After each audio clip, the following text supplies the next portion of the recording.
Hi friends, எல்லாருக்கும் வணக்கம். எல்லோரும் எப்படி இருக்கீங்க?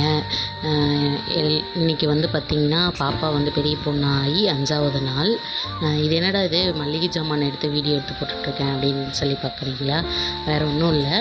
இன்றைக்கி வந்து சஞ்சனாவோட அத்தை அவங்க வந்து சாப்பாடு செஞ்சு போடுறதுக்காக அவங்களுக்கு டைம் இல்லை. அதனால் வந்து இந்த மாதிரி மளிகை ஜாமான் எல்லாமே வந்து வாங்கி கொடுத்துருவாங்க.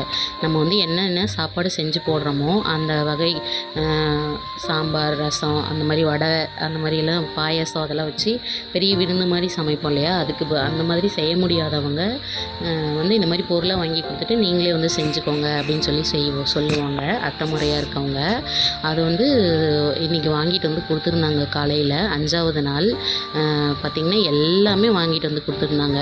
காய்கறியிலேருந்து கருவேப்பிலை, கொத்தமல்லி தழை, தக்காளி, அதுக்கப்புறம் வந்து பஜ்ஜி போடுறதுக்கு தேவையான பொருட்கள் எல்லாமே கம்ப்ளீட்டாக ஒரு பொருள் கூட விடக்கூடாது அப்படிங்கிறதுக்காக எல்லாமே பார்த்து பார்த்து சஞ்சனா யூஸ் பண்ணுற சோப்புலேருந்து பவுடர் வரைக்கும் எல்லாமே வாங்கி கொடுத்துட்டாங்க. எங்களால் வந்து இங்கே வந்து செஞ்சு போடுறதுக்கு டைமும் இல்லை. அதனால் வந்து நீங்களே செஞ்சுக்கோங்க அப்படின்னு சொல்லி கொண்டு வந்து கொடுத்துருந்தாங்க. அதை எல்லாமே வந்து எடுத்து வச்சிட்ருந்தேன். அதுக்கப்புறம் வந்து இன்றைக்கி 5வது நாள் இல்லையா? அதனால் 5 எண்ணெய் கூட்டி பாப்பாவுக்கு தலைக்கு குளிக்க வச்சுட்டு நாங்கள் எல்லாருமே ஃபேமிலிலேயும் தலைக்கு குளிச்சுட்டு கோமியம் கலந்து வீடெல்லாம் வலிச்சிட்டு வீட்டுக்கு எல்லாம் தெளித்து விட்டுட்டு எல்லாருமே குளிச்சுட்டு வந்துட்டோம். பாப்பா போட்டிருக்க ட்ரெஸ் வந்து பார்த்திங்கன்னா எங்கள் அண்ணா, அதாவது சஞ்சனாவோட தாய்மாமா எடுத்து கொடுத்த ட்ரெஸ் தான் இது. அது வந்துட்டு இதுக்கு பேண்ட்டு ஷால்லாம் இருக்குது, ஆனால் அது ஃப்ராக் மாதிரி சிம்பிளாக இருக்குதுன்னு சொல்லிட்டு பாப்பா இதவே போட்டுக்கிறேன்னு சொல்லிட்டா. இதுக்கு வந்து பெல்ட்டு கொடுத்துருந்தாங்க, பின்னாடி வந்து இழுத்து கட்டிக்கலாம். ஷாலும் கொடுத்துருந்தாங்க, கை வேணால் அட்டாச் பண்ணிக்கலாம். ஸ்லீவ்லெஸ்ஸாகவே நல்லா தான் இருக்குது அப்படின்னு சொல்லிட்டு ட்ரெஸ்ஸுக்கு மேட்சிங்காக தோடும் வியர் பண்ணியிருக்கா. ஒரு செயின் ஒன்று, சிம்பிளான மேக்கப் லுக் தான். முடி காயிட்டும், நல்லா எண்ணெய் வச்சு குளித்ததுனால அப்படின்னு சொல்லி ஃப்ரீ ஹேர் விட்டுட்டு டெய்லியுமே காலையில் எழுந்ததுமே குளிக்க வச்சுட்டு தலை சீவி பூ வைக்கிறது தான். இது எல்லா குழந்தைங்களும் பெரிய பொண்ணானா இது தான் பண்ணுவாங்க. நான் சின்ன வயசாக இருக்கக்குள்ளே என்னையும் இதே மாதிரி தான் பண்ணிகிட்டு இருந்தாங்க.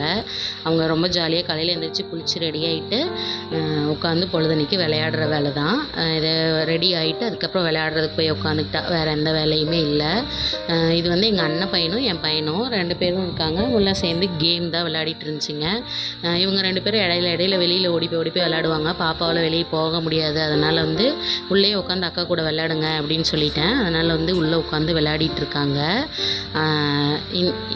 டே 5th டே வந்து எங்களுக்கு இப்படி தான் போச்சு. என்னோடய சேனல் உங்களுக்கு பிடிச்சிருந்துச்சுன்னா சப்ஸ்கிரைப் பண்ணி சப்போர்ட் பண்ணுங்கள். ஓகே ஃப்ரெண்ட்ஸ், நாளைக்கு வேறு ஐடியாவில் பார்க்கலாம்.